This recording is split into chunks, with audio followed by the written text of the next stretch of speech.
My stepmom planted drugs in my car so I'd lose custody of my kids. You put heroin in my glove compartment? I slammed both hands on the granite island. You actually planted narcotics to make me lose my children. Prove it, Veronica said, her French-tipped nails drumming against her latte cup. No court in this state will believe a single word from your mouth anymore. Dad saw you. He told me everything before what? She tilted her head. Before his unfortunate passing? Too bad the deceased can't testify, Emily. Her smile could have frozen Lake Michigan. My stepmother planted heroin in my car so I'd lose custody of my kids. Hi, my name is Emily. Today, I'm sharing my story. But before I go on, please like, share, and subscribe to hear more stories like this. Let me rewind to where this disaster started. 3 years ago, my life was pretty damn good. I had a wonderful husband named Cole, 2 incredible kids, Harper, who was 7, and Bennett, who was 5, and I just opened my own interior design firm. Everything was falling into place. Then my dad called me one chilly November evening with news that would flip my world upside down. Emily, sweetheart, I need to tell you something, he said, his voice unusually hesitant. I've been seeing someone special. That's wonderful, Dad. It's been 5 years since Mom died. You deserve happiness. Her name is Veronica Blackwell. The name hit me like a freight train. Veronica Blackwell was a commercial real estate tycoon in our city, notorious for acquiring buildings and flipping them for outrageous profits. Her reputation in business circles was cutthroat. The Veronica Blackwell? I asked carefully. Dad, she's only like 12 years older than me. Age doesn't matter, Emily. When you find your person, you just know. I want you to meet her properly. Come to dinner on Sunday. That Sunday dinner was uncomfortable as hell. Veronica sat there in her Chanel suit, dissecting every word I spoke like she was evaluating investment portfolios. My kids were there too, and she barely glanced at them. So Emily, Veronica said, slicing her salmon with mechanical precision. Your father mentioned you started an interior design firm. How charming. It's doing really well, actually. We just won the bid to redesign the entire Riverside Hotel downtown. Her eyes flickered with interest. The Riverside Hotel. I'd been eyeing that property. Impressive. Well, I'm not purchasing it. Just redesigning the interiors for the current ownership. Still, she said, her smile never warming. That's quite a lucrative contract. Your little firm must be performing better than I assumed. Cole squeezed my hand beneath the table. He'd noticed the predatory gleam too. 8 weeks later, Dad announced their engagement. The wedding was intimate, and I genuinely tried to be supportive. Dad had been lonely since Mom's passing. If Veronica brought him joy, I could set aside my concerns. But changes came swiftly. Veronica moved into Dad's house, the house where I grew up, and immediately started renovations. Mom's sewing room transformed into a conference space. The rose garden Dad had lovingly maintained in Mom's memory was demolished for a lap pool. Your father agrees these upgrades are essential, Veronica would declare whenever I objected. This residence needs to reflect our position in society. Dad seemed altered too, withdrawn. He stopped his weekly calls to check on the grandchildren. When he did call, Veronica was always hovering nearby, monitoring. The real trouble began 6 months post-wedding. My firm had expanded, and I'd just landed a massive contract to design a new boutique shopping district. It was the type of project that could secure my family's future for decades. That's when Cameron Blackwell appeared. Veronica's son from her first marriage materialized out of nowhere, supposedly to assist in managing her real estate holdings. Families should support one another, Veronica announced at yet another tense dinner. That's why I've decided Cameron should participate in your shopping district project, Emily. That's not how this works, I said firmly. I have an established team. We don't need. Don't be stubborn, Dad interrupted softly. His eyes were pleading. Cameron has background in project coordination. I investigated later. Cameron's background consisted of being terminated from 3 different firms for incompetence and showing up intoxicated to client meetings. No, I told Veronica the following day. I'm not jeopardizing my firm's credibility on your son. Her expression turned glacial. You'll regret this decision, Emily. Families should uplift each other. The sabotage started subtly. Design samples would vanish from our office. Vendors would suddenly claim my credit was questionable, despite my flawless payment history. City inspectors would appear for surprise evaluations that always discovered minor infractions requiring costly corrections. My project manager, Antonio, pulled me aside one afternoon. "Boss, this isn't normal. Somebody's targeting us deliberately." "I know," I said, watching another inspector cite us for a filing cabinet blocking a fire exit by 3 inches. "I know exactly who." Cole tried shielding our children from the stress, but the tension was visible. I was working 20-hour days trying to salvage the shopping district contract, arriving home exhausted and irritable. "Maybe you should just give Cameron a position," Cole suggested one evening. "Something minor where he can't cause real damage."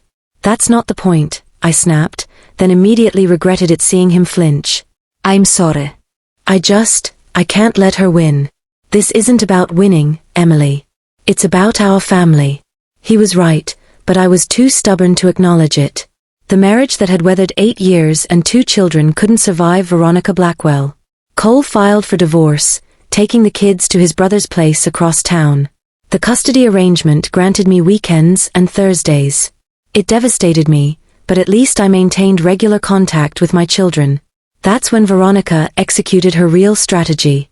It was a Thursday afternoon. I just collected Harper and Bennett from school and was driving them to my apartment when I noticed the police lights flashing behind me. "Mommy, why are the police stopping us?"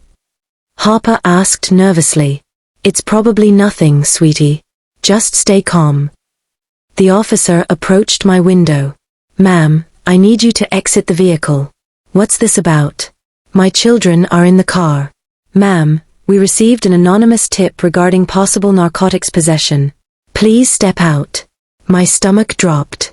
I exited carefully, keeping my voice steady for the kids.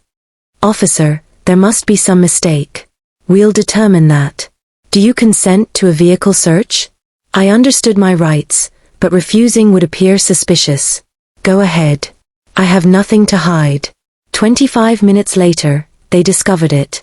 A plastic bag of white powder concealed under my driver's seat.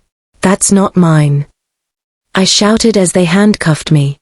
"I've never touched drugs in my entire life. Someone planted that." My children were sobbing as Child Protective Services vehicles arrived. The final image before they transported me to the station was Harper's terrified face pressed against the CPS van window. The charges were devastating. Possession of heroin with intent to distribute. They'd found enough to constitute a felony. Worse still, having it in the vehicle with my children meant additional child endangerment charges. My attorney, Kenneth Ross, was brutally honest. "Emily, this looks terrible. Genuinely terrible. The custody situation with Cole is going to become a nightmare. Someone planted those drugs. This is Veronica's doing. I'm certain of it." "Can you prove that?" "Because currently, all evidence points directly at you." The anonymous tip originated from a disposable phone. Completely untraceable. Cole was shattered. "How could you, Emily? With our babies in the car?" "Cole, please. You know me. I would never. I thought I knew you. But the stress, the divorce, people do desperate things." The family court judge showed even less sympathy. My visitation rights were suspended pending the criminal trial. I couldn't see my kids, couldn't even phone them. I was sitting in my empty apartment staring at photos of Harper and Bennett when my phone vibrated. "Emily," Dad whispered. "I need to see you immediately. Don't mention this to Veronica." We met at a park on the edge of town. Dad looked awful, gaunt, trembling hands, his complexion grayish. "Dad, what's wrong? Are you ill?" "I'm sorry," he said, tears streaming. "I'm so incredibly sorry." "For what?" "I witnessed her do it. Veronica. She had Cameron distract you at Whole Foods last week while she placed something in your car. I didn't realize what it was until I heard about your arrest." My hands trembled violently. "Dad, you have to inform the police. You have to testify." "She'll deny everything. It's my word against my wife's. They won't believe me." Dad gripped my hands desperately. "But there's more. She's been systematically poisoning me." "What?" "Small doses of something in my morning coffee. I had a colleague at the hospital run confidential tests. She wants my life insurance, the house, everything. And with you eliminated from the picture, labeled a drug dealer, she'll inherit it all. We need to go to the police right now. No. Dad pulled away. I need more concrete evidence first. I'm documenting everything carefully. Just be cautious, Emily. She's far more dangerous than you realize. That was the last conversation I had with my father alive. 3 days later, Veronica called to inform me Dad had died in his sleep. Cardiac arrest, she said. Natural causes. The funeral is Saturday, Victoria stated, her voice dripping with manufactured sympathy. Though given your legal predicament, I understand if you can't attend. I attended. I stood at my father's graveside watching Veronica perform as the bereaved widow while Cameron smirked behind her. The handful of family friends who appeared maintained their distance from me, the drug addict daughter who'd broken her father's heart. But Dad had left me one final gift. His attorney, William Zhang, approached me discreetly after the service. Your father visited me last week, he said quietly. He modified his will. Left everything to you, not Veronica. What? He also entrusted me with this. He handed me a small USB drive. Said you'd understand what to do with it. That night, I inserted the drive into my laptop. Dad had been incredibly busy. He'd recorded conversations, photographed Veronica meeting with various questionable individuals, documented suspicious financial transactions. But the most incriminating evidence was a video. It was from Dad's home office camera, one Veronica didn't know existed. The timestamp was from the night before Dad died. It showed Veronica entering the room carrying a syringe.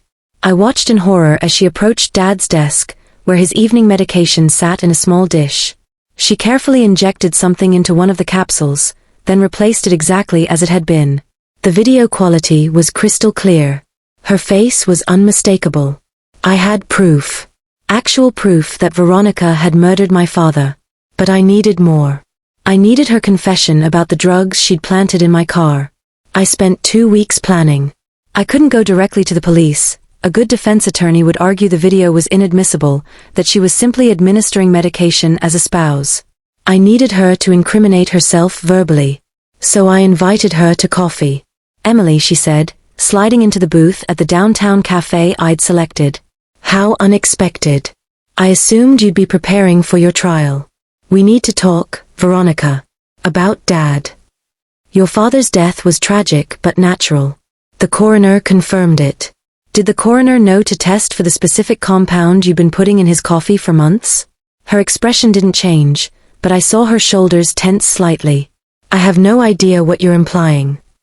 I'm implying that you systematically poisoned my father for his money, and that you planted heroin in my car to ensure I couldn't inherit anything. That's a serious accusation, she said, her voice cold. Do you have any evidence? Dad told me everything before he died. She laughed. Dead people make terrible witnesses, Emily. I leaned forward.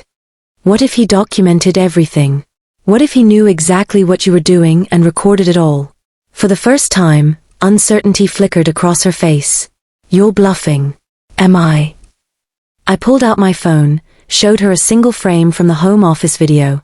Her face, the syringe clearly visible. The color drained from her face. That's not admissible. I was his wife. I was administering his prescribed medication. Medication that you tampered with. I have the toxicology report Dad commissioned. He knew you were poisoning him. Her hands trembled slightly against her coffee cup. What do you want? Here's what's going to happen, I said, keeping my voice steady despite my racing heart. You're going to contact your connection at the police department and explain that you made an error. That you witnessed someone else plant those drugs in my car, not me. You're going to ensure those charges are dropped. Or what? You'll take your little video to the police? They'll laugh you out of the building. A grieving daughter desperate to blame someone for her own mistakes. No. I'll take it to Channel 5 News. You know, the investigative team that's been exposing suspicious deaths in estate cases. They'd love a story about a real estate mogul who married for money and committed murder. Veronica's jaw clenched. You have no definitive proof I killed him. I have enough to make your life hell. Every business transaction, every property deal, they'll all be under intense scrutiny. Your reputation will be obliterated. Your investors will flee. Your empire will collapse. She attempted one final card. Cameron won't allow you to get away with this. Cameron has his own problems, I said. Did you know he's been embezzling from your accounts? Dad documented that too. Almost $180,000 over the past year. That was the first time I witnessed genuine fear in Veronica's eyes. She'd created a monster in Cameron, and now he was devouring her resources too. You're really going to blackmail me? I'm going to protect my children. Just like Dad tried to protect me. You can either cooperate and maintain some dignity, or I can destroy you publicly. Your choice. She sat there for a long moment, calculating. I could practically see her weighing options, measuring risks. Fine, she finally said. I'll make the call. But you'll give me that USB drive. I'll give you a copy of the drive. After the charges are dropped and I have full custody restored. And Veronica? If anything happens to me, if I have any kind of accident or sudden illness, that video goes to every news station in the state. I've arranged it with multiple attorneys. It was a bluff. I'd only told William Zhang, but she didn't need to know that. 2 weeks later, the charges against me were mysteriously dismissed. A witness had come forward claiming they saw someone else near my vehicle that day. The description matched no one in particular, but it was enough. My attorney was suspicious, but advised me not to question good fortune. The custody battle was harder. Cole didn't trust me initially, and I couldn't blame him. But gradually, supervised visits became unsupervised ones. My children were cautious at first. The trauma of that arrest had wounded them deeply. But kids are resilient, and slowly our relationship began healing. Mommy, Harper asked one afternoon while we were baking chocolate chip cookies, why did Grandma Veronica say those mean things about you? Sometimes people do terrible things for money, sweetheart. But it's over now. Veronica's empire crumbled faster than I anticipated.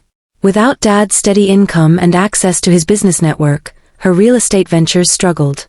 Then Cameron's embezzlement came to light, not through me, but through a routine audit by one of her investors. The investigation revealed more than stolen money. Cameron had been using Veronica's properties for illegal poker operations. The FBI became involved. Veronica claimed ignorance, but her signature appeared on too many documents. Her attorneys couldn't explain away her involvement. I watched from a distance as they were both arrested.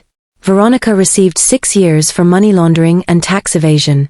Cameron got 10 for operating illegal gambling establishments and embezzlement. Their attorney contacted me once, fishing to see if I possessed any additional evidence that might help Veronica's appeal. I told him I didn't know what he was talking about. Dad's USB drive had mysteriously disappeared, after all. Cole and I didn't reconcile romantically. Too much damage had been done to our marriage. But we co-parent effectively now. He even apologized for not believing me about the drugs. I should have known, he said during a parent-teacher conference for Bennett. You'd never endanger the kids like that. Veronica was skilled at manipulation, I said. She fooled Dad for a while too. My interior design firm recovered. The boutique shopping district project had been delayed but not destroyed. Antonio and my other staff had remained loyal, keeping operations running even when I couldn't be present. You've got good people here, Antonio said when we finally completed the project. We knew you didn't do what they accused you of. Thank you for believing in me. Real family sticks together, boss. Not the toxic kind. Last month, I took Harper and Bennett to visit Dad's grave, right beside Mom's. We planted daffodils, the same flowers Mom used to grow in the garden before she passed. Is Grandpa happy now? Bennett asked, arranging yellow blooms near the headstone. I think so, buddy. He's with Grandma again. Is he proud that we're okay? I thought about Dad's final gift, the evidence that saved me from Veronica's scheme. Even facing death, he protected his real family. Yeah, I said, hugging my kids close. I think he's really proud. Veronica gets released from prison next year. I heard through mutual acquaintances that she's bankrupt. Legal fees consumed everything, and no one in the city will conduct business with her anymore. Cameron's still incarcerated, apparently making enemies faster than allies. Sometimes I wonder if I should feel guilty for not trying to save them from themselves. Then I remember my children's faces in that CPS van, and any sympathy evaporates completely. Dad used to say that karma has a way of catching up with people. Veronica constructed her entire existence on lies, fake love, dirty money, manipulated relationships. All it took was one person willing to expose the truth for the whole facade to crumble. I still have Dad's house. I restored Mom's sewing room and replanted the rose garden. Hopper loves growing flowers there, and Bennett's learning carpentry in the garage with Cole. We're creating new memories in a place that was nearly lost to greed and manipulation. The other day, Harper asked me, "Mom, why did Grandma Veronica want to hurt us?" I thought carefully before answering. Some people only care about money and power, sweetie. They'll hurt anyone to get what they want, even family. That's why we have to be careful about who we allow into our lives. But Grandpa tried to protect us, right? He did, I said. Even when it was difficult, even when it was dangerous, he chose to protect us. She nodded, satisfied, and returned to watering her daffodils. Watching her tend the same garden my parents once loved, I realized that's the best revenge of all, living well, raising good children, and honoring the memory of those who truly loved us. Veronica thought she could destroy me to steal my inheritance. Instead, she destroyed herself and proved that love, truth, and genuine family bonds are stronger than any scheme. So here's my question for you. If you discovered a family member was documenting evidence against their own spouse to protect you, would you act on it immediately or wait for the right moment like I did?